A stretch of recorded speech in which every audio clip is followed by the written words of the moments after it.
organization, essentially a business is just a machine that leaves behind artifacts. And so what does he mean by that? What are these artifacts? Well, an artifact is everything from a Slack message to an email to your intercom tickets to a GitHub task. It's all the things that are being left behind in a business. And what is the purpose of a traditional organization? What do the people do? It is their jobs to take all these artifacts, try to infer what the context is, and make good decisions based on this information. But as you guys can imagine, this isn't gonna be new for you, right? So if you guys are from a big corporate, go ahead, scale up the complexity, scale up the size. If you're a first-time founder just getting started, scale it down. But the whole purpose of this traditional organization is to take that information and try to make good decisions. But think about the challenges, right? How many artifacts get missed? How many times have you been in a meeting and you say something and then it gets dropped or doesn't get captured properly? That's just the very nature of running an organization. And so when you are looking to have people make these decisions, it doesn't matter how sharp they are. It doesn't matter how good they are. They are always gonna be working with incomplete information, and for better or worse, they're gonna have their human biases. So they are gonna have things like their emotion, their intuition, sometimes experience, right? So these aren't always bad things, but what it does lead to is inconsistency. And so it's important to understand that, just to be clear, we've done a pretty damn good job over the past however many years of making this organization work. Think about it. We've built trillion-dollar companies on the back of capturing all these artifacts and making decisions over them, okay? But it is also important to understand that there is a completely different type of business that exists today, all right? So I want to talk to you guys about the concept of an AI native company. And to follow along with this, you've got to realize that there are organizations out there that exist today where all of these artifacts are being captured. Nothing is ever slipping through the cracks, all right? And not only is all of these artifacts, all of this context being captured, it is being reconciled, which means it's constantly being updated, which means that all of these artifacts are consistently holding a snapshot of what is going on in the business. And not only are they being captured and reconciled, they are also being retrieved. And what that means is that anybody at any point in time can reach into this sort of idea of a centralized intelligence and ask it a question or ask it for the information that it needs. So this whole idea, of course, is all dependent on whether or not you actually trust the information that you're getting. So if you look at this type of organization, at its core, you have this centralized intelligence. And of course, if you don't trust it, we all know about hallucinations, we all know what's going on, it has to be trusted. And it's important to know that this does exist today. And so if you look at an organization like this, where you have this sort of 360-degree view of everything that is going on in the business because everything is being captured, updated, and is retrievable, this centralized intelligence is being begged to ask the right questions. And that's an important part. AI is not going to do everything for us. But if you are asking it the right questions, what ends up happening to the people in this sort of organization? If you've got this sort of centralized intelligence that's handling all of the stuff that's going on in the business from the perspective of knowledge and context, it knows what the company goals are, right? It knows what the product capabilities are, right? It has all of that. So what do people end up doing? Well, people, if all of that is being handled, you kind of start realizing that people sort of start drifting out to the edges to go get stuff done. And that's what you see in these organizations because everything is being handled in the center. There is decentralized intelligence, removing the bureaucracy, making it so that decisions can happen in real time, providing individuals who have high agency the ability to go and just identify a problem that they know best. They are the ones that are moving out to the edges to deal with the customers. They see where the problems are, they see what the issues are, and they can just go back and query this intelligence for the answers that they need, for the resources that they need, for the solutions that may or may not exist yet that can then be created, and they can just go and get this stuff done. All right, and once again, I can't stress this enough, not only in these organizations, these AI native businesses, do you have it where all of these artifacts are being captured, and you have this 360-degree view, and at any point in time, you can reach into it to ask a question. You are also developing and self-selecting for high agency people. And when you see these things actually working, it's beautiful, it's sick, and they do exist today. So How would you go about setting this up? Well, I'm gonna go ahead and take the next 15 minutes to show you how I would get started, because there is a starting point for all of this, and it might not be what you think. So you might also be wondering, why do I feel like I'm qualified to talk to you guys about this today? Well, I'm non-technical, but I got my business background back in 2020 when I built a company called True Local. We were acquired in 2020. And then in 2023, I started DB8 Labs, which is an AI venture studio. So we've been hands-on building AI products for the past 3 years. And if I was to share anything that we've learned about the concept of these AI native organizations, this is what it would be. And so we have to start by understanding what an AI native organization is not, all right? And I like this chart because it shows the spectrum of AI implementation. Everybody's trying to figure out, how do we get AI in my business? How do I go ahead? And if you believe in this concept of an AI native organization, how do we get there? Well, you're probably gonna start with level 1. So level 1 would be AI enabled. And what an AI enabled organization is essentially an organization where everybody, all of the individual contributors, are using AI on a daily basis, okay? And this could be anything from ChatGPT to Claude, to maybe they're using creative tools like Higgsfield, maybe some of them are using Claude Code, but the whole point is that they are individually using AI to get their job done.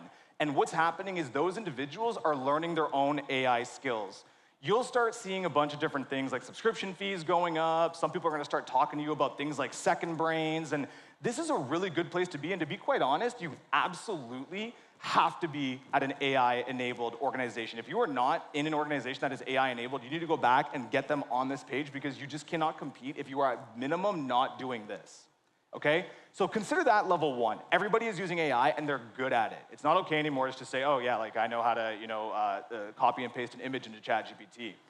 But then you have the AI integrated organization. And what you're gonna start to see happen is, if you're at an AI enabled organization, you're gonna start to have your systems thinkers pop up a little bit more. These are the people that like to connect the dots. And you'll know this is happening because they're gonna start asking you for things like API requests. They're gonna be like, hey, can I get access to an API so I can connect and pull data from something? They're the ones who are gonna start talking to you about, hey, have we thought about implementing agents in the business? They're the ones who are gonna be bringing up things like OpenClaw and Hermes Claw, and next thing you know, harnesses are gonna be part of the conversation. And this is what you see in AI integrated businesses. And all of this is really just a proxy for now you have individuals that are looking to create workflows within the organization. It's not just individuals that are doing things. Now you actually have people that are trying to connect the dots across the organization and across departments to get things done, okay? So those are the 2 levels. Both of these need to occur before you can actually consider being AI native. And once again, I cannot stress it enough. Being AI enabled and being AI integrated is not being AI native. Once again, on AI enabled, the limitation is everything is individual, okay?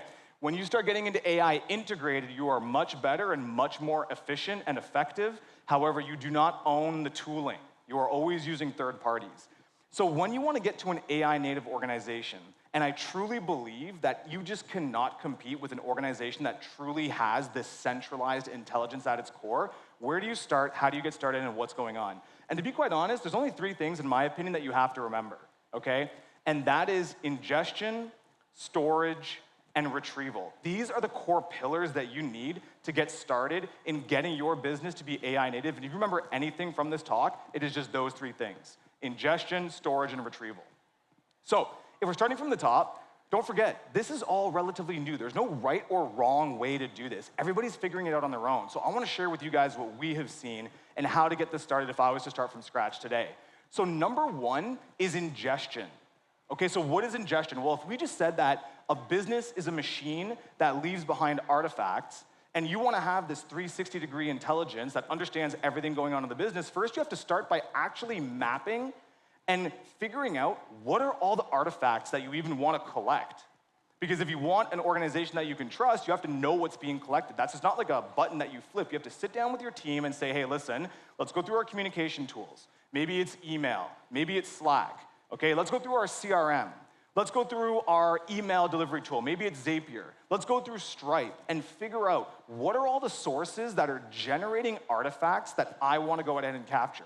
I want all my Zoom recordings because, of course, now everyone's doing things via Zoom. We want all the Zoom recordings to be captured.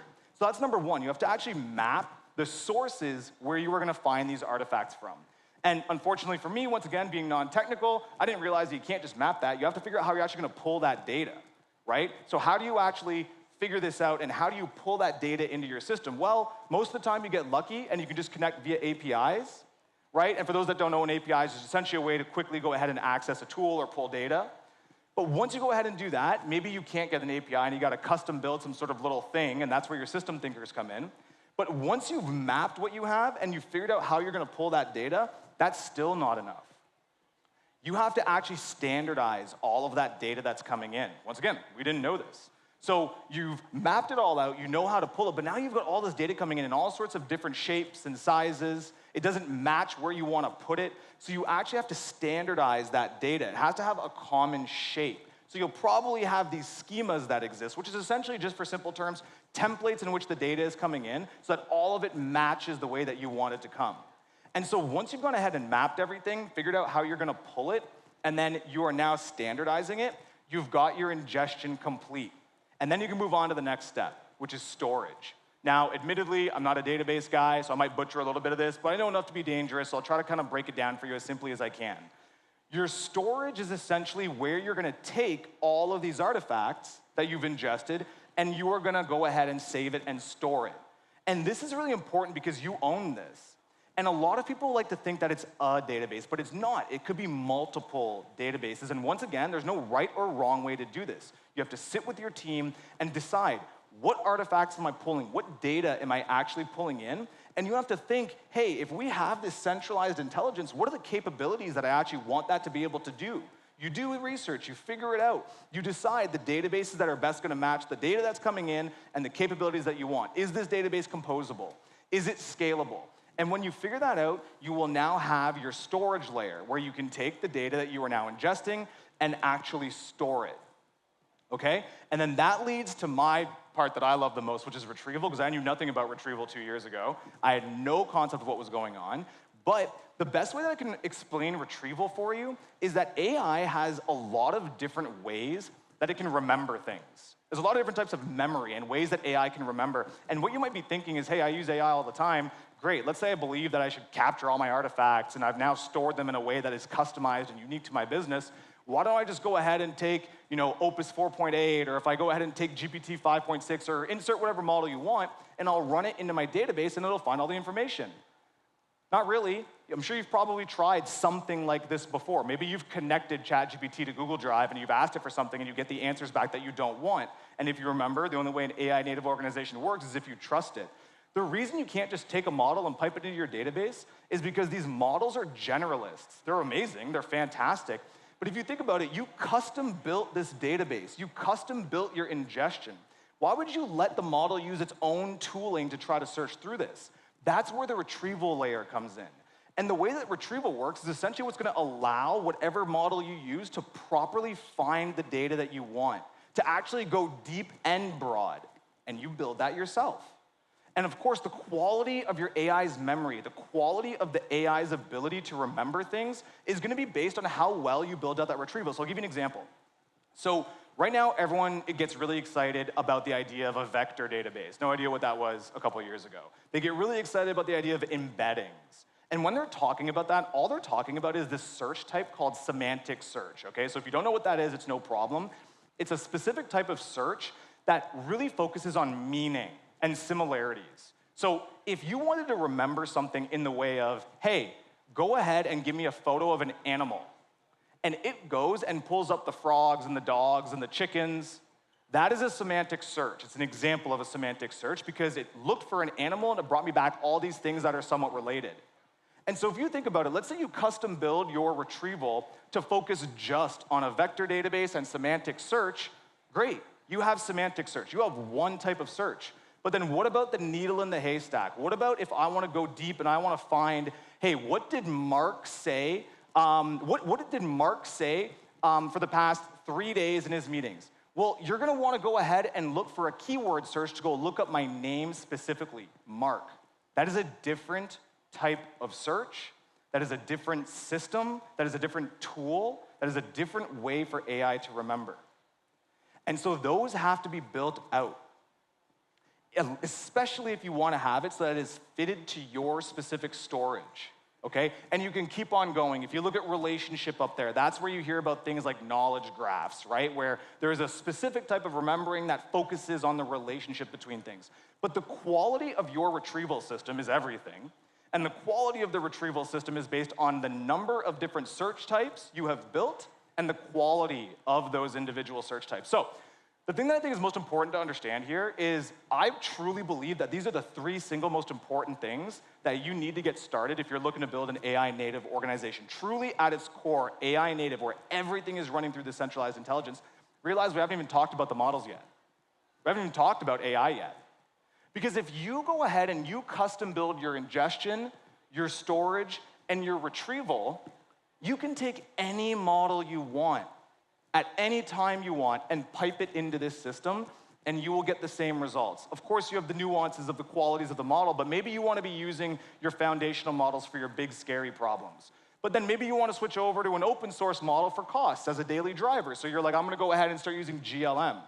You now no longer have to worry about every time you change a model having a different quality output because you have built the system. You have inherently become model agnostic. It's very important to understand that. So how would you actually go about building this? How would you actually go about creating this entire thing? Well, I'll go ahead and break it down for you now. I truly believe that this is a transitionary team, okay? Because once you actually have an AI native organization, you will definitely have different roles and responsibilities, but this is what it looks like to actually transition. Forget the founder for now, we'll get into it, but you have your SMEs. I gotta rename this and kind of think about it, but I kind of like this for now because the idea of a subject matter expert, we all know what that is. That's your everyday team. Those are your team members. They are the experts at their job. They know what good looks like. They're the ones who are gonna go interact with the customers. They're the ones who are gonna know the types of problems they need to solve. They're the ones who are gonna write evals and benchmarks, and we'll talk about that in a moment, okay? Moving on from there, you have your prompt engineers.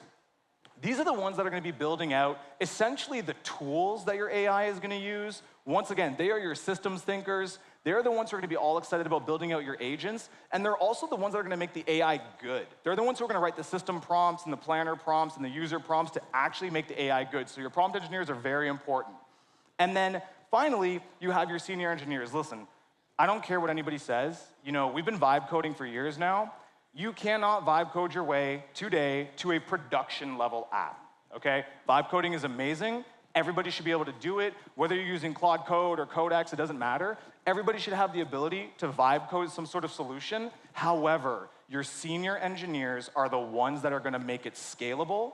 They're the ones that are gonna make it reliable. They're the ones that are gonna make it secure. And you have to have these individuals, especially if you're considering an AI native organization. And then one final thing I put there is your dev standards. So we internally have this thing called coding standards. And this loops back to the founder where it says policies. So the dev standards and the coding standards, this is the best way to think about it, all right? So in our team, if we have somebody that wants to kind of just go and vibe code a solution internally for themselves, maybe they want to vibe code a little dashboard, or they want to go ahead and create a little tool that allows them to deal with a customer problem, no problem. They can go ahead and do that. But if they go back and query this centralized intelligence, and they just let the intelligence decide, oh, you should use your Vercels or your Supabases or all these companies that have blown up in the age of AI, that's not conducive to your environment. So our senior engineers are the ones who put together the coding standards, the dev standards. That is a policy document that lives inside of your centralized intelligence so that anytime anybody in the organization wants to build something casually, they don't have to go to dev. They don't have to go to the senior engineers to say, hey, how should I build this? What database should I use? What coding language should I use? What's the design system? That policy document lives inside the centralized intelligence. And policy documents could be things like the coding standards. They could be things like your evals and your benchmarks. And as the founder or the CEO or whatever role you are, you've got to realize that your entire job is just to make sure that this intelligence is fantastic. That's your job, to make sure the qualities are high. You have to make sure that the policy documents are being reviewed. That is your job, to make sure that the policy documents your teams are submitting to this intelligence are the quality you want, and it is your job to remove all of the bottlenecks, okay? So the last thing I want to leave you guys with here, I could go on for this forever. There is so many different aspects of an AI native company, but you just need to remember that these are the core things to getting started. Just start by at least collecting all of your artifacts. And the last part is that I know there's a boogeyman out in the room today. Everybody is freaking out about, oh my God, these frontier labs are stealing our data. What's going on? Well, that's true. And you should absolutely remember that when it comes to the actual AI that you're using, you rent that. You are renting that intelligence. And if you just pipe all of your data and pipe all of your tooling and pipe all of your systems directly into the models, you are renting that intelligence. However, if you actually build out your infrastructure, you own that. All right, so that's all I can tell you guys in 20 minutes. What I will say is that if you guys want to follow some of the stuff that I'm reading today to keep me up to date on this, I think Jack Dorsey has a fantastic article about the concept of AI native companies. Gary Tan from Y Combinator has some concept that he's actually built out about this. And of course, yours truly, if you want the full write-up on this, I'm happy to share it with you guys. But thank you, and I hope you guys learned something new today. Thank you, Mark. AI is happening all across the venue today. As part of the AI Futurist Conference, the House of ZK will be starting shortly in the Purple Room.